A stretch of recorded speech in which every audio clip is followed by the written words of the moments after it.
All right, I think we are live. I can All right. hear a lot of background stuff. Hold on a sec. Oh, that's you. We are live though, just to let you know. I can hear everything. We are live. Hi guys, we are live right now. And we're just getting everything ready here. Stuff. Hold on a sec. Oh, that's you. We are. You getting feedback right now? Yeah, I can hear everything that's going on in this room. Oh. Might have to take your earphones off. I don't know. Yeah, I can hear you. You can hear me? Yeah, I can hear you. All right, you guys, we're live here. We are live also on YouTube, IOPPS, and you go to YouTube and you go to my page, and you'll see this podcast too. So we got episode 9. Welcome to IOPPS Goes Live. I have some city Wi-Fi. That's why I'm looking a lot more clear now. Usually I'm on the res here, Red Pheasant, doing my podcast, and I got real crappy reception out there. But my sister let me use her house today, so good to see. Good to see. Anyway, Brent Dodginghorse, welcome to the show, buddy. Yeah, Nathan, good to hear from you again, and first time on a podcast, so pretty excited about. Oh yeah, so. A live podcast, yeah. A lot of people nowadays are doing audio podcasts, eh? Yeah. Where they're just talking, and then, but me, I'm total opposite. I like the live aspect. I like it because it's raw. You can't really edit anything, and you're kind of thinking on a go, I guess. Yeah, well, that's good job. Good on you, and excited to just kind of see what it's all about. So yeah, I got Brent on here. I'd like to give a shout out to KJ Bird, who actually connected me. I've known Brent for a while. I used to actually work out in Tsutina there, and did electrical with former counselor out there, Andy One Spot. And so I met Brent, and my daughter's mom worked with Brent's wife, and here we are. Yeah. Well, hello to KJ. He texted me last night and asked me if I'd come on, and right away I asked who it was, and he said Nathan. So I said, yeah, for sure. I wouldn't mind talking about whatever. And Kato was pretty pumped about it. She knows Tawai, and Sonia knows Cheryl. So it's just a small world. Yeah. So we're going to get rated to you guys. I don't know if none of you guys, whoever's watching, might not know Brent. Brent's got quite the story. He's got, you can see down in the ticker here, he's a world champion in the INFR, and he played in a dub with the Calgary Hitmen. So he also played with, when we get to that story, in Horse Lake with Theo Fleury, correct? Yeah. So I want to get to that because I'm a huge Calgary Flames fan, and I follow Fleury on I follow him on Twitter and everything. So yeah, pretty vocal guy, that one. Oh yeah, he's awesome guy. So anyway, let's bump it back. Let's bump it back all the way to let's say growing up at Tsutina. Tell me about your reserve, because I know a lot of people would like to know about your guys' reserve. It's a very, very beautiful community.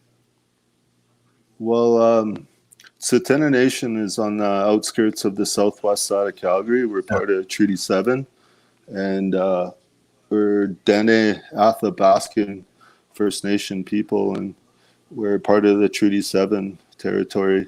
And we have about 2,200 nation members, a little over 160 elders, and 70% of our population is under 30. And growing up here, I was awesome. We're close to the city. I got bused to school in town. I went to school in the central. Nate, hold on 1 second, please. Sonia's got to turn her stuff down. I can't hear. Yeah. Did you see that, KJ? He says, bring Kata and Sonia on too. I was just before we set up, KJ. Sonia was on here, and she's got her quarantine face on. She said so. She's not good for the camera. She was saying so. Yeah, I tried to fix up my COVID haircut. She gave me a COVID cut, so Yeah. I had to. Anyways, I can hear her now. But Okay. grew up in Calgary. Went to school in the city of Calgary, and I was always athletic. My parents and my mom and dad always had me involved in sports, Yeah. whether it was baseball, wrestling, track.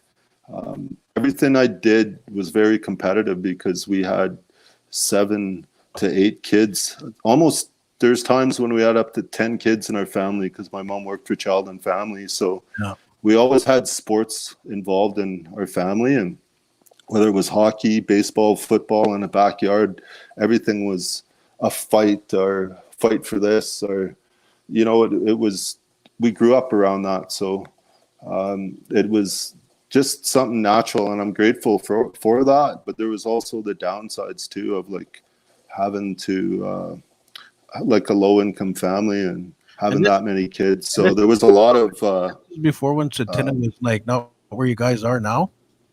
yeah, you got to repeat that. I couldn't hear you. Is this when Satina was before? Like, because I know you guys are a very rich reserve right now. Was it like that back then growing up? No, that was before the casino opened, pre-casino. So basically, we're just getting money from the federal government and provincial government, and just over. That was before pre-casino, so there was a lot of making ends meet, and life was a lot different and simple. Um, Now things are a lot different out here, and there's better resources for our nation members and our people. So things have definitely changed from when I was a kid to how it is out here now. Yeah, we are a gaming nation, and there's some benefits, but there's also some social issues that go on too. So you were But living in a house of 7 to 10 kids, you said, and growing up, and you guys are all in the sports.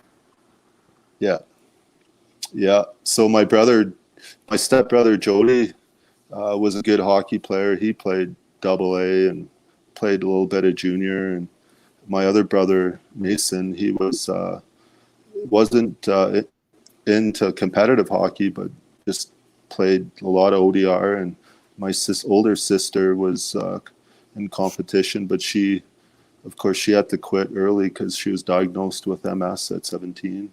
And Mhm. my other sister was a barrel racer, but our Julie was into slow pitch and fastball, and she did rodeo and breakaway roping. So we were always into sports and very competitive family, rodeo orientated, but also had that like anything to do with sports I was into, whether it was wrestling, hockey, baseball, badminton, you name it.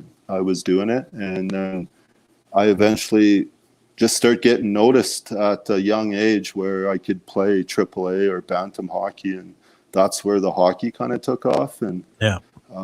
I played in bantam. They didn't have bantam AAA back in the day. It was just bantam AA for the Royals, but virtually wasn't a whole lot of First Nation people that were playing at that level. Just a few ahead of you, and then you just kind of made that step there. And there's when you get to that level, you just kind of think, well, you got to make some commitments in life. It's either res life, rodeo, or hockey. And parents kept on pushing me towards hockey, and Yeah. that was something that just kind of carried on. Never did get drafted in the WHL. All the guys around me did, but I never got drafted. Kind of looked over. Back in the day, WHL draft, you needed to be 6'4", 6'6", 220, and Well, if you're that big, that was in the years of like the early '90s, eh? yeah, that was like the 93, 94. It would have been my draft year in the dub, but Yeah. 94, 95, I played midget. Yeah. Yeah, because everyone in the NHL was, you're right. Like they were looking at the 6'2" plus guys, like the big dudes, the John Leclerc's, the Lindros, and that Legion of Doom kind of thing. No, I remember that because that's like we're the same age, and I remember, I wasn't the biggest guy, but yeah, that when the scouts came, they were always looking for those big guys. Yeah, and that's exactly what. But it just it doesn't bother you because all those big guys that I played with that got drafted to the Western League, I could play with them or played the power play with them or the PK, and Yeah. it was just something that I knew I could do, and it's just a matter of getting your chance. And my first year midget, I played with the Calgary Royals, and you play with the Calgary Royals, then you play in the AAA, you play in the Max Midget tournament. And Yeah. it was just something that was a good opportunity for me to play at that level because I was a smaller power forward that could play all the positions, left, center, right. And, You were deadly. Yeah, it just kind of just catapulted me into whether I could play junior or junior A, and Yeah. we won the Max Midget that year, so it worked out all right. I was leading scorer at the Max after 3 games. In the 4th game, I dislocated my shoulder against I think it was St. Albert, but Yeah. it's just gives you the opportunity to get out there, and then from there it was after the midget years, it was just kind of dub tryouts and got cut by a few teams. So you finished midget at 18, and then you kind of just No, I played midget when I was young, so I played midget when I was 15. So, and then I played after midget. I was done. Then I went to try out for the Brandon Wheat Kings when I was 16, and that was the year when they had a good team that went to the Memorial Cup with Colin Cloutier, Bobby Brown, Sven Butchinson, Joel Karenko. Yeah. That was the year I went there, and I played a few exhibition games, but got in a few fights, and I thought I could play there, but it was pretty apparent that I needed to work at my game, and probably a blessing in disguise that they sent me back, and then played another year in midget. And then the year after, I went to the Kamloops Blazers camp. Peter Bergman, who was on my team, was drafted to the Blazers in the 2nd round, and they went back-to-back Memorial Cups. Jerome was there, Nat Domicelli. That was the year they won back-to-back, and I think they went three-peat that year, the dynasty. And I just decided I wanted to go try out for the best team, and they were there. And Sonia's still blasting this stuff in the background. Sonia, turn it down. Oh, yeah. Junior says that was the best time of my youth. I don't know what. Throw this orange at her. And then I went to Kamloops and thought I had a good showing there, and they chose to go with 3 local kids from the Kamloops Blazers, and played a bunch of exhibition games, and then went to Vernon. Ended up in Vernon with the Vipers and played there as a 17-year-old, and Vernon, that's moved away junior A, right? Yeah, it's in the BCHL in Okanagan. Yeah. And that was my first year moving away from home. Kind of being a mama's boy, like really kind of just raised me to be who I am, and really close to her, but it was hard to move away from home. And that was my first taste of just being out. And we ended up doing really good, won Rookie of the Year, had quite a few points there. And from there, we won the Royal Bank Cup, and we won it over in Melfort. We beat the highly rated team that was looking to. We beat them 2-0 on TSN. That was the first year that the Royal Bank Cup went from the Centennial Cup to the Royal Bank Cup. So that was pretty cool. Shout out to Jordan Constant, my buddy there. He was just a little kid, and I remember him. I gave him a hockey stick that time, and he still remembers it to this day. Does he have it still? Jordan, do you still have I that? don't know. So what? Then after that, you win the Royal Bank Cup. That's just like, man, the way you say it, it's like that's a big accomplishment because everyone's battling for that that championship at the year end. That must have been quite the feat. And you were the only Yeah, First Nation on there. yeah, yeah. Well, throughout my whole junior days, there was a few junior guys that kind of like had cups of teas with us, like 10 or 15 games. I actually played with Wally Watney Yeah, and Vernon, right? Vernon. Yeah, Wally was there. I wish he would have stuck it out, but he went back home and played with another team. There was a few other guys that when Wally was there. I remember when he was playing in there in Vernon because we were going to go watch him a few games. Yeah, he was a big, bruising, tough D man. He was a good hockey player. And then right after that, just kind of stayed out in Vernon, stayed off the res and trained, and life was good in BC. It's one of the most beautiful places in the world. I think that's one of the highly sought after retirement places in the world is Vernon and or Kelowna. So stayed there and then played another year there and finished pretty good in the scoring race and got 91 points and 40 goals that year and almost 200 PIMs. I don't think we only played 62 games. Wow, that's pretty good. Yeah. So, and then the year after they traded me, I had some off-ice issues that I kind of got involved in the wrong people, and they traded me, and they traded me to the LeBret Eagles for a big amount of cash, and I flew into Regina, went to LeBret. They took me there for 2 days, saw the old barn in LeBret, met some of their teammates, the team there, and just decided LeBret wasn't the place for me to play.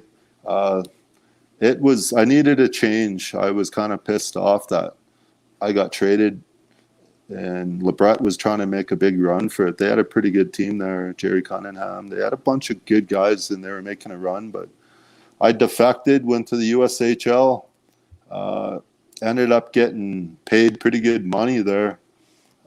That's back in the day when junior teams could pay a lot of money, and it was really good. So they paid me money, and I'd send money home and send money to the family, and it was a pretty good deal. So Omaha, I think they had like 225 sellouts in a row, like 7,500 people treated you like gold there.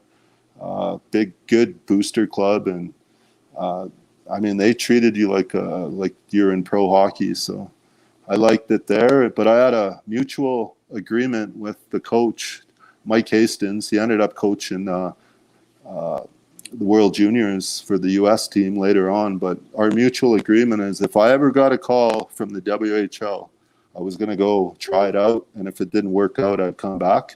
So I think I only played 12 games in Omaha, and my rights got traded in the Western League because it was always just something I wanted to play in the dub. It was something I wanted to do. Man, like that would be my only closest dub experience is when I was bruising in Bantam AA there, and I was told I was getting scouted by Tacoma Rockets, and that was close as I ever. Yeah. So that's everyone's kind of dream. But we were exposed to the dub quite a bit because at the time Shane Peacock played for the Hurricanes, and he was First Nation. Yeah. So I used to go and watch him play. They had a lot of WHL games in Calgary, like neutral site games. Yeah.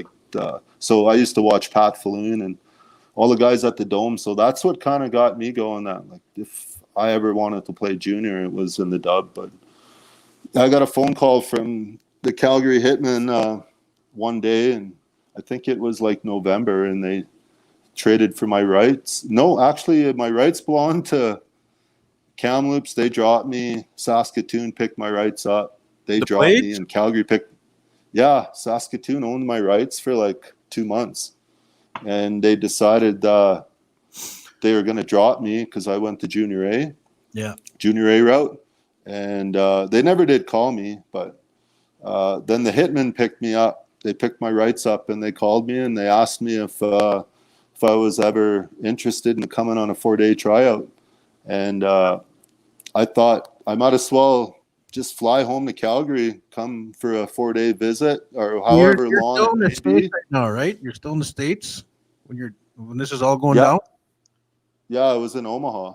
Okay. So I was in Omaha, so I catch a flight from Calgary, fly straight to the the YYC, and then straight to the Saddle Dome, get on a bus and go straight to Spokane. Played my first game in Spokane. I got one shift my very first game, but they told me they were in the midst of making trades and sending guys out. So yeah, there was trades on that road trip. Eventually 2 or 3 guys went out. They made some room for me to play my first game in Portland against the Winterhawks. And Was this for, exhibition games, or was this the season was already? no, the season was started. I think we're like, I don't know how many games in, but we're in November. And Yeah. so my first game was technically against Portland, the Winterhawks, and I was playing left side and the right wing was on the other side. That was, I don't know who he was at the time, but that was Brendan Morrow. He was the first round draft choice and he slashed me. I slashed him. We ended up getting in a fight. Didn't know who he was. Did pretty good, like really good against him. Just nobody got hurt, but we were throwing bombs and ended up getting a goal. One went off my ass and I was one shy from a Gordie Howe Hattie in my first game and they signed me right after that. So Really? yeah, it was just kind of happened like really quick. And next thing you know, I was on the fourth line for quite a while. So, and then I just kind of had to battle my way up. But yeah, oh shit, bro. I'm only on 4%. I wonder how we can just plug my phone in. Yeah, just plug it in. Just take off the things and go plug your phone in real quick. Okay. Brent's phone is on 4%, so we're gonna try save it right now. I have to shut all that stuff off. So I hope you guys are enjoying this live podcast right now with Brent Dodginghorse. We're just starting. We're going to get into all the nitty gritty of his life, and he's just kind of going on right now about his dub and how that started out. And thank you, everyone, for joining. Thank you, KJ Bird, for setting this up. If you guys are all new to Indigenous Opportunities, what it is, obviously, it's the website. It's a job board for Indigenous people. But what I'm trying to do with all these podcasts is share stories like Brent's, and I had Todd on there before, and anyone prior to that. I've been kind of doing these podcasts, like this just for fun. And I decided to kind of join my website with these podcasts and show Indigenous success in all forms. So if you guys ever want to be on the show, all you do is just have to inbox me and we can set something up. Obviously, due to the coronavirus, the quarantine, that this is what we're doing, is how we got to do it. Usually I have an office in Saskatoon where I like sit face to face with everybody, and yeah, that's about it. So we're just waiting for Counselor to get his phone going there. Typical Counselor, on his phone. You're good to go? Yeah, I'm good to go. Jules, of course, needs to charge his phone. Who's that? Is that your sister? Yeah, she's finally got off Snapchat. She has about 50 snaps a day. Oh, she's one of them, eh? Yeah. Snap and everything. Okay, so back to the story. If you're just joining, Brent was telling a little previous before of how he got to the dub. We're just kind of at the beginning where he just signed a couple games in. They brought him up. Or no, he called him from Oklahoma. So you played one game and you did what? You almost had a Gordie Howe?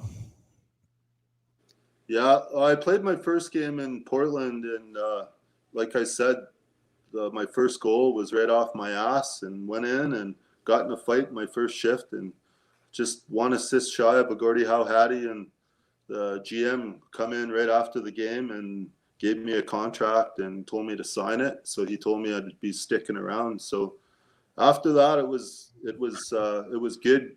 But you see a lot of guys like filter out of the dressing room. I think I saw 4 or 5 guys shift right out of the dressing room right after that game, and trades were happening. And I was 19 years old at the time, so I was kind of a late bloomer, and I was just kind of surreal playing in the Dub and playing in all these, like the Rose Garden had 12,000, 13,000 people. Marty Standish was there. Brent Dodginghorse was the goalie. Hossa was unreal. He lit us up that night.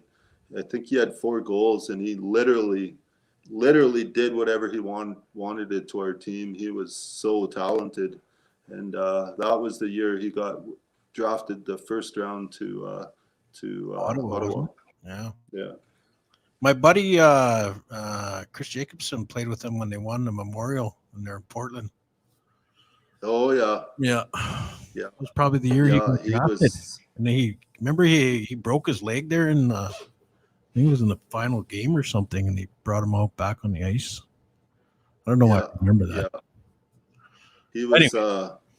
He was a man, like, compared to the rest of everybody else, but he was good. There was a lot of good players, and eventually I just was crashing and banging on the 4th line, and I always knew I could play a bigger role, but it takes time, right? The coach isn't just going to give you the first or second line opportunities. It took me 3 or 4 months to get myself into a position where I could play top minutes and power play and PK. But while you're on Calgary, you're on a Hitman. What's going on in your reserve, man? Like the euphoria must have been crazy knowing one of their own is playing for. Because I remember back when you come play in Stoon, and like we'd bring all these kids, the inner city kids, to come and literally just watch you, eh? Because there's an Indigenous guy, he's on Calgary Hitman. So I'm just wondering, and I actually heard stories when I was working over and living in Calgary and working on your res of how like there'd be just a big massive section of Indigenous people in the stands and just there for you to cheer you on and that. Can you tell us anything about that? Yeah, it was pretty cool.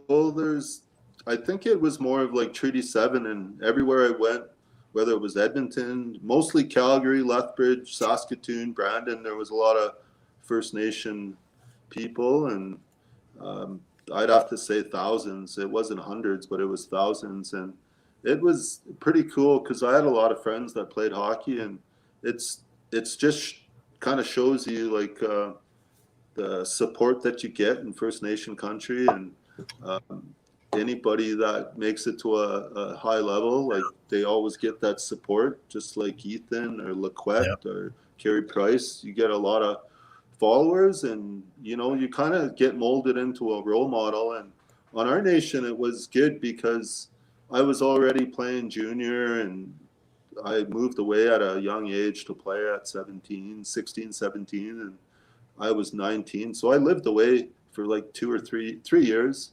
But when I came back, it was just like, it was pretty cool to play in front of the family and in front of all the elders and all the people that didn't get to see you play junior. I always had close followers that would travel anywhere and everywhere to watch me play. So, there was a lot of people that supported me, and my late Uncle Harry always came, and my late Uncle Ronald, and our old Chief Clifford would fly everywhere and watch me play. So it was pretty fun times. Did you ever play on the sloughs on the res during the winter? Randall Chavez wants to know.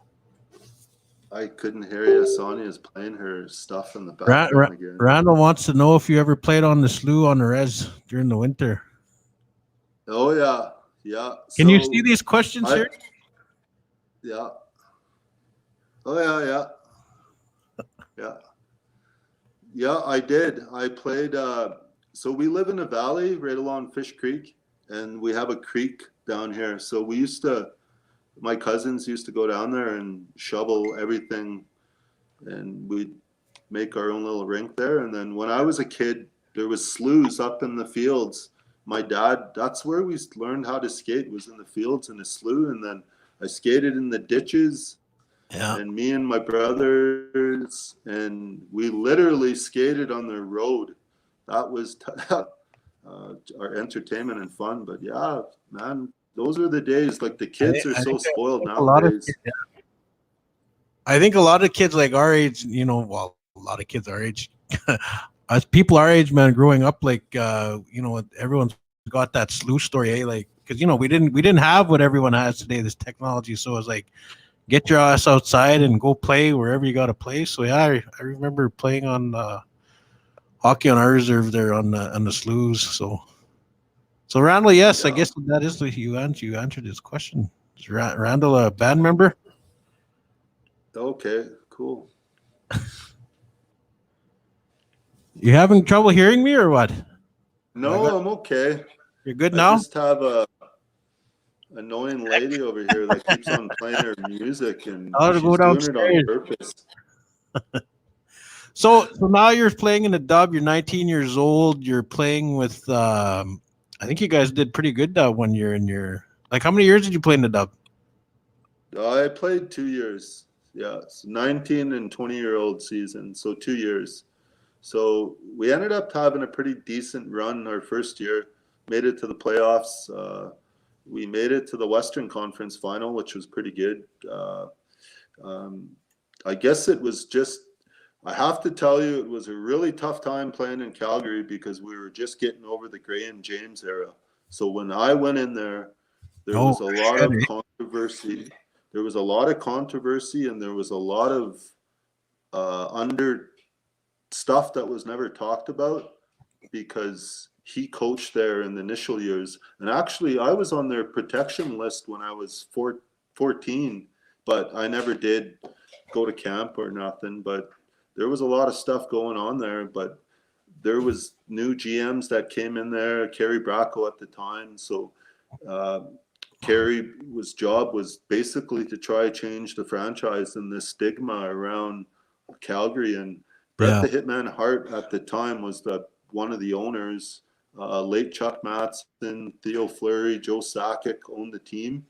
And then they eventually sold it to the Calgary Flames that year. So when they sold it to the Flames, I think it was a good thing because the Flames put a lot of money into it and treated the organization first class. And man, it was just good times. One of the best teams to play with was Calgary, with the being in a big city and the Saddle Dome. So it was pretty well, sweet. especially having your reserve right there. It's like you're playing in your backyard. You know, Oh yeah, not many people could say that. And just having your people right there, your family right there. So let's jump ahead, man. I know you had a nice career, and you played with what the hell was that guy's name? Pavel Brendel. oh yeah, Pavel Like Brendo, he yeah, was supposed to be like the next big thing, eh? Like he won what? Wasn't he like third overall or something? fourth overall. Fourth overall. Yeah, I remember following him, and I thought he was going to Yeah, do big things, man. yeah. Pavel was drafted fourth overall, scored 72 goals his first year. I was his line mate actually. I taught him how to speak English. We were good buddies. Teach him a lot of swears. Teach him a lot of stuff. Then he finally caught on. Um, Amazing soccer player, but the guy could score at will. But at the time, didn't really have a whole lot of work ethic, and adjusting to the North American lifestyle was pretty tough for him. Yeah, But fourth overall to New York, I believe. Big sign-in bonus, big deal contract for 3 years, and still playing hockey to this day. But you know, we used to call him Tucky Brendel, but he's a good hockey player. And Brad Moran, one of the all-time best players. I was his line mate for 2 years. He gave me a shot to play on his line, and yeah, he's just amazing. He played in the show for 25 games. Didn't really get the shot he needed, but still had a cup of tea in the show. what about you? Did you have any NHL teams talking to you? Yeah, my last year junior, I signed with the Calgary Flames and Really? signed a 2-year deal. Went to their camp. First year I went to their camp. I went out of shape. Got to admit it. Didn't do things right. Living off that junior high, I thought I could just go into camp. bad idea. I played a few games, exhibition games against Edmonton, against Oilers. They had a tough team back in the day. Yeah. And Calgary had a tough team. We had Rocky Thompson. We had Jody Shelley, John Tripp. Do you remember Mike Danton, that murder Yeah. to Yeah. hire Yeah. Yeah. plot? He Yeah. was on our team. The other team had some pretty good tough guys on their team, but I played 2 games, got sent down. When I got sent down, the guys that got sent down with me were St. Martin, St. Louis. Believe it or not, he got cut. Really? Yeah, they cut him. Wow. Back in the day, Sutter wanted the big power forwards and cut St. Louis, and I went down with that group and played in St. John, and played a few exhibition games, then got sent down again to played for. Well, Rick Vibe was there, was the coach, and uh, they had a good team there, but Calgary was pretty stocked up with left wingers and got in a log jam and got sent to Johnstown in the East Coast, and that was the armpit of America, probably the worst. I thought a pretty bad place to play, and I ended up getting hurt there, and I didn't play too many games. I just had like probably 25 games that year. And then the next year I went to Vancouver's training camp when the year the Sedin brothers were drafted, and then they went to Vancouver and they had a split camp. Yeah. So that split camp, I was in Vancouver with the rookies, and the veterans went to Modo that year, and a guy by the name of Ron Delorme was the guy that got me that tryout, but didn't go too well, and The ended up famous getting Ron cut. Delorme. What's that? The famous Ron Delorme. Yeah. He's a good guy. I got a lot of respect for him, and he's been around, but got me that tryout. Didn't do so well there. And then eventually just ended up in Pensacola Ice Pilots in Florida. But that was the last place I played pro. And then after that, I had a year off. And then I think it was 04 or 05. I don't remember, but I got a call. I actually moved to Ochap, not Ochap, but the Ochap area with Set 4. I was shacked up in Kakawishtahoe.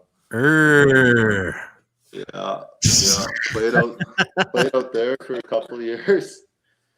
Played with the Ochap Thunder boys, and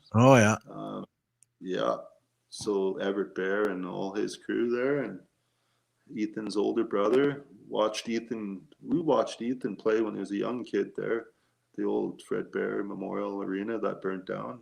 And then my last year was the year I played in Horse Lake. So that was most entertaining year of hockey I've had. And that's what we want to know about. I want to know about, because I don't know if you guys know that when Brent played in Horse Lake, that's the year Thur and Fleury played there. And Brent was, I guess you guys were pretty good pals back then, or tell us about Fleury, man. Like, that must have been, I don't know, was it like, were you celebrity shocked, or like, I mean, you already played in, I guess, a few games in NHL with, NHL, but I mean, what was it like playing with him? Like, just, Well, my first encounter was with Theo was there was a private airport in Calgary, and Horse Lake flew us up on a small jet. So there was 3 of us that flew up from Calgary. I had to drive from Kakawishtahoe to Calgary, and we got on this private airplane, and we flew from Calgary to Grand Prairie. But that's when I met Theo, and he's always around the Saddle Dome when I played there, so I kind of knew him. Like, we run into each other, and obviously I'd see him out at the bar here and there, Cowboys, or so we kind of knew each other, and it's just kind of just a mutual friendship. And the very first time we touched down in Grand Prairie, there was like, that was the lockout year. Remember, there was no hockey, Oh yeah, yeah. and Was that 95? No, that it was was 95, like, 96. yeah, it was an absolute media circus because Theo was coming off that big deal contract, and he hasn't played in a while, and then he signs in Horse Lake, and TSN was like waiting at the airport, and every news outlet was there, and it was like, man, I didn't know it was such a big deal. But Theo come there, and um, Horse Lake put together a pretty damn good hockey team, and they were flying guys in from everywhere: Yeah. BC, Saskatchewan, Ontario. Uh, I mean, you just look at that lineup. It was, I mean, some of the guys were talking in the dressing room and say, we've never seen a team that tough. That's tougher than a minor league team. And you just go through down the list, and it was just crazy tough and skilled. And it was a Theo, good hockey Gino. team. I'm just reading in the thing here. This guy goes Theo, Gino, Sasha, and Holt. Who's that? Yeah, Holtby? yeah, yeah. Todd Holt. Todd Holt played for Swift Current. That's Theo's cousin. The Oh, guy's an awesome hockey player. Played in the AHL, and yeah, there was a lot of good hockey players, top end players, and it all through the list. The guys either played in Europe or played pro, and probably some of the toughest dudes that ever played in the minors. Uh, Gino, Gino speaks for himself, man. That name is synonymous. One of the toughest guys that ever played in the show. But Gino was there. He was my bro, good buddy of mine, and roomed with Gino for a little bit. And it's Horse Lake treated us really good. They bought us equipment. We had top-notch sticks, skates. They treated us good. We had good fans, and everywhere we went, we did well. But it almost became like we were beating teams so bad, people were cheering against us. Like oh, really? they wanted us to lose, or they wanted to hate us because we were beating teams so bad. And it was good for the Northern Peace Hockey League because it brought a lot of entertainment, and you started to see a lot of the other teams stocking up with tough guys and other ex-pro guys, and it was good hockey. So we'd fly in there for 3 games, play on a Friday, Saturday, or Sunday, and then fly out on a Monday and fly in on a Thursday, and just depends on our schedule. And ended up having a pretty good regular season there, and we won the championship. And then there was games. I remember the game that we played in Innisfail against Innisfail and Red Deer. We had more people than at that game than the Dub games. It was Wow, that would it have was been that would about yeah. 10,000. The Centrum, yeah, it holds around there, 8 to 9 Wow, thousand. But and that was yeah, just but like a you gotta, senior game, eh? yeah, that was a senior game, yeah, and it was good hockey, really good hockey. So what, man? What kind of stories you got from the Horse Lake? Can you tell us any crazy stories? I know I asked you before, but I Uh, want to see if you can open the book a little bit and let us into some of the fun times you guys probably had. Because I guaranteed, man, that's when Fleury was having a time of his life, wasn't it? yeah, yeah. Well,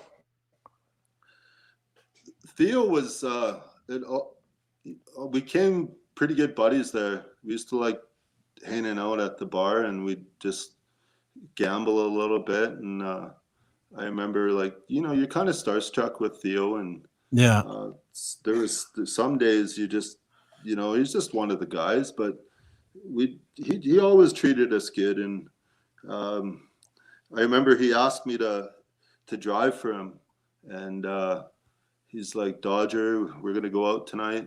It was always me, him, and Parse and whoever, and I always drove for them. And the late chief at the time just used to give us the truck keys he had a Harley Davidson or a Navigator, and we just kind of, it was a real sick Navigator with rims, and we get to drive it around Grand Prairie. And we went to a bar there. I can't remember what it's called. I think it was called Duke's. And like everywhere we went with Theo, he was treated like a king. No matter Oilers country up there, people would always come up to him, and I don't think if you hung out with Theo, you never ever bought a drink.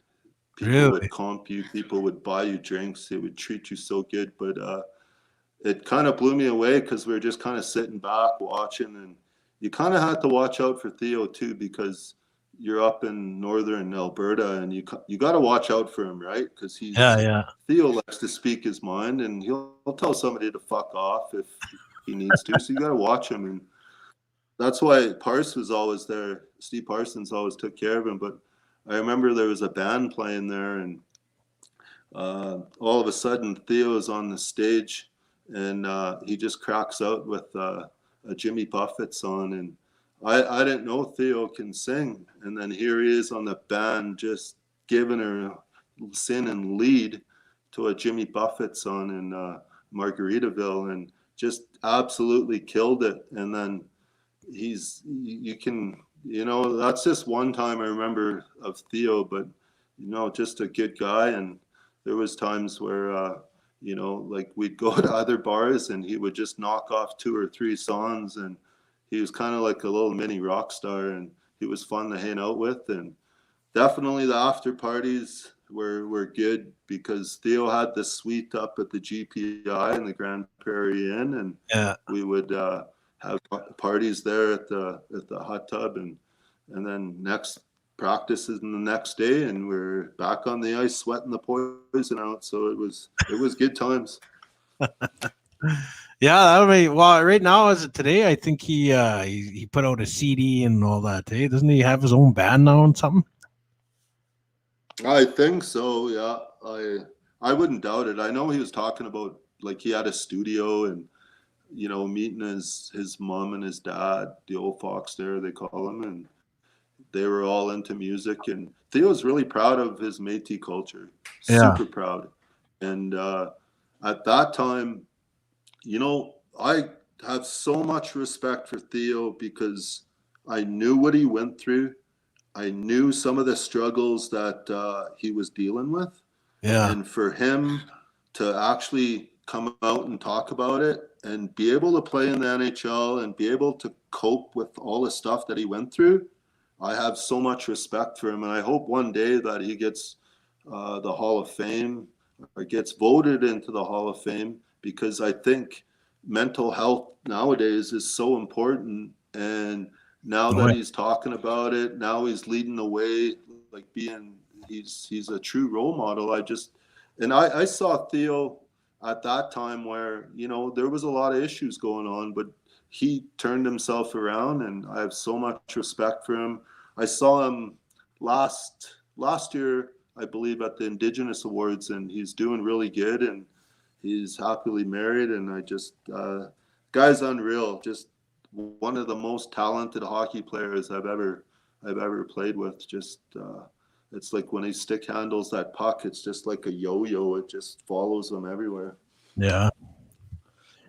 Did Sonic cut your hair during the isolation? She said, "Sweet COVID-19 haircut." I got a COVID haircut. I was trying to cover it up, but yeah. I think tell her it looks good. COVID, yeah. We're all getting that COVID look right now. Just I had to wet my hair before here. My hair gets real. I got real thick hair, and it just freaking poofs up. So that's I mean, just to have that in your memory bank, man, like Theo Fleury, and playing in Horse Lake, and then playing in the show, man. You did play, even if it's a couple exhibition games or whatever, and then playing with the Hitmen. And I mean, how old are you when your Horse Lake career, I guess, ended? Well, 20, 25? Well, 04, so I'm 42 now, so I don't know, do the math. I was how old were you back in 05? Yeah, 25. Yeah. So now I guess kind of everyone knows, you're into the cowboy lifestyle, I guess, eh? And were you doing that growing up, or like when did this your I guess, because I know you guys always go down to the Vegas and to that rodeo there, that INFR or whatever it's called. When did that whole career start? Well, it's always been there in my family. We always team rope, bulldog. My dad was a bulldogger. We've always been into rodeo, but I had to make a choice when I was 16. So it was either Yeah. hockey, rodeo. So I went hockey, and then when I was my last year at Horse Lake, I ended up making like I ended up saving money, and it was a good pile of money, and I used that money to buy like steers or cows, and that's what I Can, wanted to do, and can I ask that's how when much it you made kind over of there? got back into rodeo. Uh, In 1 year, how much did you make at Horse Lake? um, You there don't was have to guys tell, you don't making have a to tell lot me, more man. money than me. What's that? Yeah, there was guys that made a lot of money, like pretty good money, but it was it was just good money. Like I don't I don't know the exact figure, but I got paid 550. No, it was, yeah, $550 a game, so Wow, $1,500 a weekend, and that's it pretty was, good, man. I was one of the probably low bottom of the totem pole, but it's the more games you played, the more you got paid, and then you get paid travel, and you get. I had some bonuses in there, so I ended up making enough money to buy some cattle, and I was happy with that. Yeah. So now you're back and Yeah. living on Satana Reserve here, about 25, 26. Or are you guys still in Kakista, or where were you? Yeah, I went back to Kakawishtahow, and then Kata was born in 06. So I found out Sonia was pregnant when I was playing at my last hockey tournament was in Yellowknife. And Oh, then after that, reality just kicks in. You're automatically in dad mode, and yeah. hockey wasn't really too important after that. But and then played for a couple years, and then I moved back home and got voted into leadership in '08, I think it was. Yeah, when I was 28 or 29. So Yeah, that's actually when I actually started when I moved to Calgary. I remember you got voted in that year. yeah, yeah. So it's just kind of transition. Didn't really ask for it, but it just happened, and it just kind of went on with it. And 10, 10 years, 12 years later, I'm still doing it to this day. So back to the INFR. What does that stand for? Indian, or is it? Yeah, it's called the Indian National Finals Rodeo in Vegas. And there's like a bunch of associations all over the world, from Florida to South Dakota, Arizona, So that's the Canada, main one every year. everywhere. Yeah, that's the finals every year, and that's in Vegas every November. So Hmm. yeah, I've been going there in the team roping once and the bulldogging quite a few times, and it was 011, 211. That was the year I went, and I was going to a lot of pro rodeos. I had went to 2 years straight of pro. I was rodeoing pretty hard, and What's this oh god, video here? oh that one. Oh, you're putting a video. I was gonna die. Yeah, Is that the year? yeah. That's That's the the ride? year. Yeah, yeah. That's 2011. That was the INFR in Vegas. Yeah, that was my old bulldogging horse. Cool. I still have him in the pasture. One of the best horses I've ever owned. Yeah, Really? So what we did it trained feel like? trained him. What was it like? Like, because I know a lot of you guys don't know Sonia as well, and actually your daughter. You guys won last. They all won last year as well, didn't they? Yeah, yeah, yeah. I won two last year, and Kata won last year too. So yeah, all three of us were pretty fortunate, but they're starting That's to. amazing, man. That's Yeah, yeah. It's. I think we have this mindset where we're pretty goal orientated and we work for it. And we're lucky, and just everything falls into the right places, and just put the work in, and that's all you can ask for. Is at the end result, it worked out pretty decent.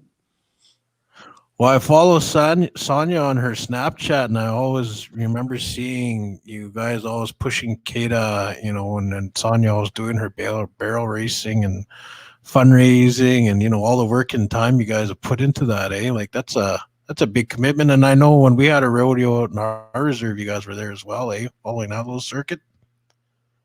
Yeah, yeah. Hey, if I have 1% on my phone, it's probably gonna die. How are we gonna fix this? Do I have to Uh, call in for Sonia's phone?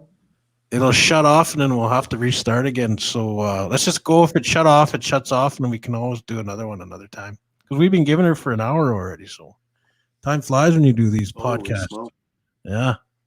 Yeah, But, yeah, well, let's get to it. I want to actually talk to you about, we'll save it for last year, I guess.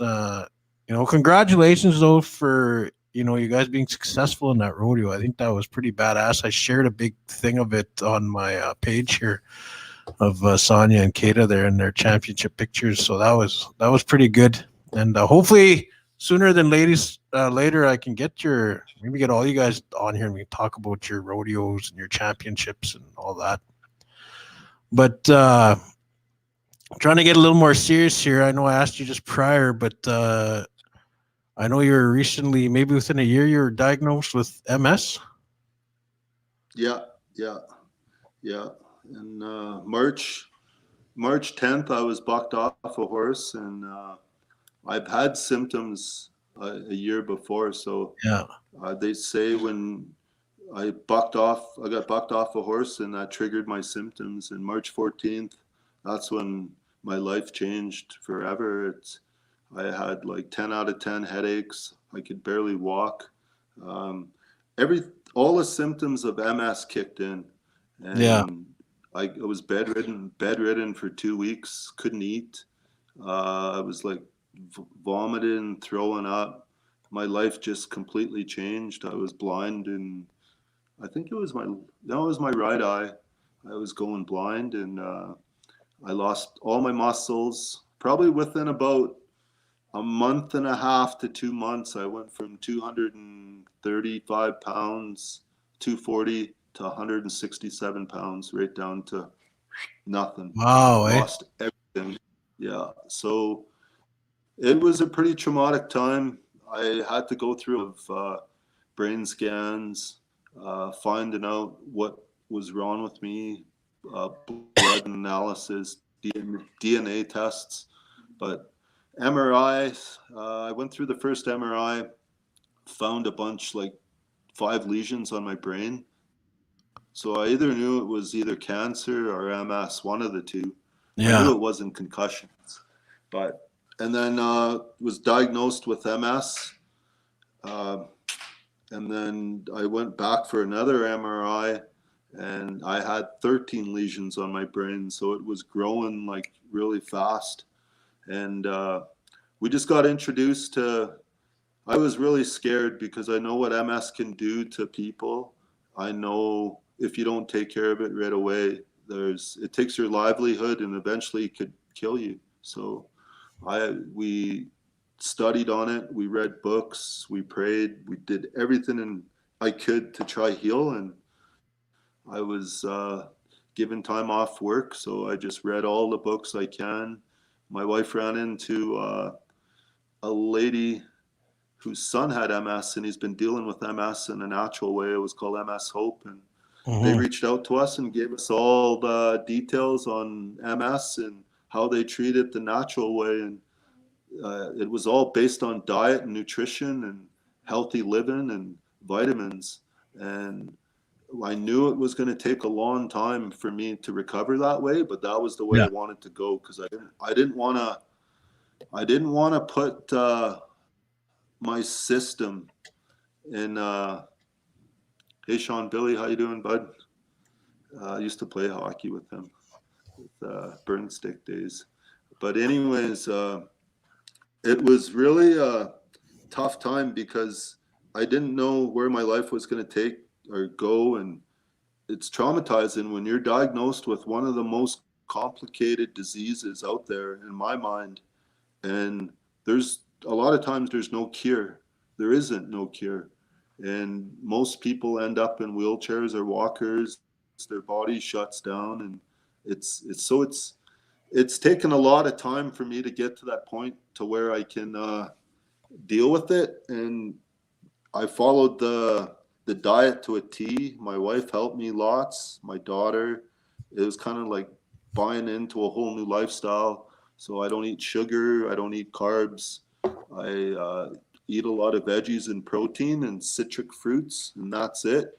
And I've slowly built my body back up to where I'm working out again, jogging. I have to work out every day to keep healthy and strong.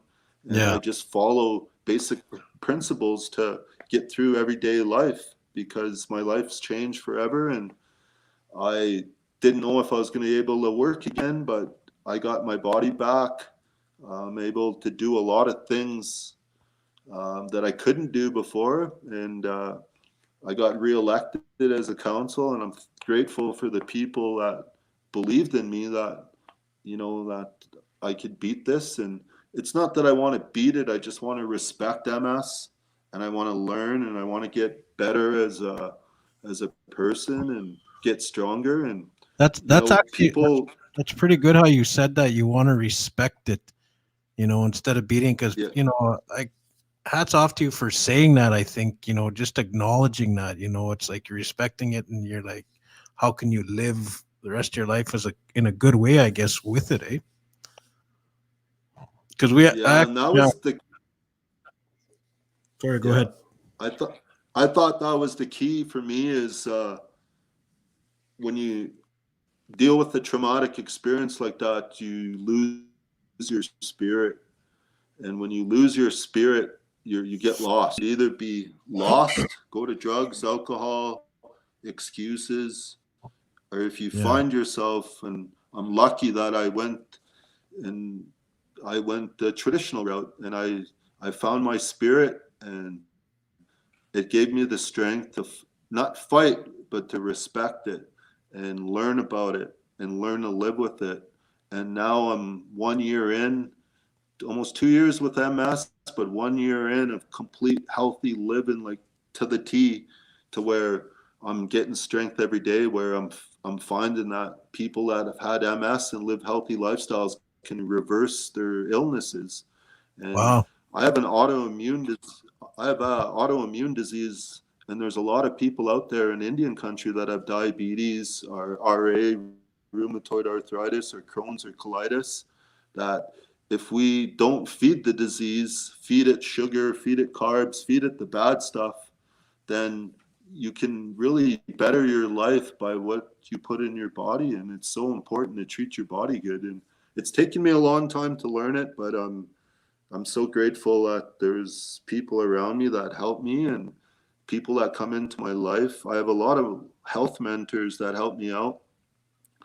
I've had guys that played in the NHL that reached out to me that had MS, and they tell me how to cope with it, or bodybuilders that are bodybuilding the natural route, and they help me. And it doesn't matter if I go to church or go to sweats or go to whatever, prayers is prayers, and they help. And it's like whatever you put in your body is you got to repair your body through good nutrition, and you got to work out every day and stretch, whether it's yoga, working out, bike rides, horses. You got to be healthy. And then the other one is just culturally living off the land, smokehouses, I dry meat, back into having teepees on my ranch, and just working every day. And the more I'm on the land and the more I am around animals, the better off I am. And I live day by day, because I don't know, at any given moment, my body could just give out like that, or my brain could quit. I don't want to think about it, but you just have to live in the moment, yeah. because you can't control certain things, right? So it just gives you a new. Wow, man, I didn't think you would actually talk explain it like that, I thought, we'd be going, a different route where you usually hear people talking about MS, but not literally not how you explained it, man. Like that's off to you, man. Like that's I was actually kind of moved just while you're talking about that, just because I do know somebody else with MS, and I know the effects it has on him, and just in hearing your attitude compared to his, it's like, it's different, but I mean, other people that probably have MS, out there that, maybe, I don't know, have you reached out to people that have MS? Are you kind of like coaching other people, or, I mean, you seem to be in that headspace that people need to be at, I think. You know what I mean? Like if I was diagnosed with MS, I'd be shitting my pants, I'd be Yeah. scared, and I'd be like, man, I need someone like you to tell me, okay, you got to do it like this. Does anyone ever reach out to you? Yeah. Well, the one thing I always told myself is I have to be able to get control of my situation first, right? I have to live the life I want to live, because I know if I don't take care of myself, what MS can do to me. But I want to be in total control of my life. I totally want to have. I have goals. I have everything I want to do, like faith and belief, and I like my. It may sound stupid, but my goals are like simple goals, like just to walk every day or go to church or go to sweats. But the main goals is keep me going is like I want to go snowboarding in the mountains on heli skiing, and that's what I'm preparing my body to do. And my buddies take me up to the mountains every day, so it's important like to set goals. And some days I don't feel good, but some days I can conquer the world, and you just got to keep on going. You got to Yeah. keep on keeping a strong mindset. But Yeah. I think this is the reason why I'm talking about it today is I want to be able to help people, because this is my story, and I know people that people are strong and they can deal with a lot of things, and if they put their mind to it and their whole mind, body, and soul, then they can get over a lot of things. Because look how many people we have with diabetes or rheumatoid arthritis or all these diseases that we have. I think we have to change the way we think, we have to Yeah. change the way we eat, and we have to change the way that we treat each other. So it's who we are as Native people, and that's what I feel, and that's what I've been through. Because I did a lot of damage to my body over I just, the moment I'm here right now, I just want to live the life I want to live. Yeah. No, that's good, man. That's shit. I don't even know where to go with that one. Like that. Like that's you said it all, man. That's powerful. And then those are words that I hope reach out to somebody, whoever's watching this, and they see this, and they're in a situation that they need help. So hopefully they can reach out to you. Yeah, man. Yeah, so just reach out to my wife Sonia if anything ever. Hey, Amy, if anybody has questions or whatever, just reach out. But we're all in this together, and we're in trying times right now, like with this COVID stuff going on.